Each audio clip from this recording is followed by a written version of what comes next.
Orduan, zu jaio eta gitxira gerri hasi izan. Bai,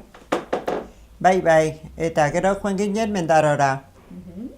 Dere ama, familia guztixe, bere aite eta berniegaz, eta gero beste etxe txiki bat, libre egon zan, eta antxe egon ginen bizitzen. Eta han jaio zan Javi, Porzokarrena. Claro. Eta noiz buelta zinen Durangora? Nik ez dakit, ezin jozut esan.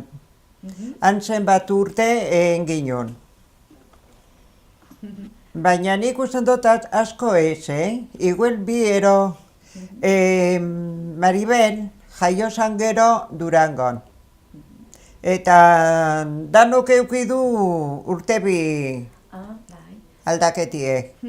Eta Durangon non bizi zinen, gero ja etorri zinenien? Barrenkailen. Barrenkaile 22 zen.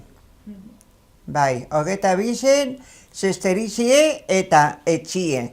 Bai, eta gerra hostien zesteriziagaz jarraitzen zinuen? Bai. Barrenkailen zesterizie eta atzetik etxie. Errekara begire.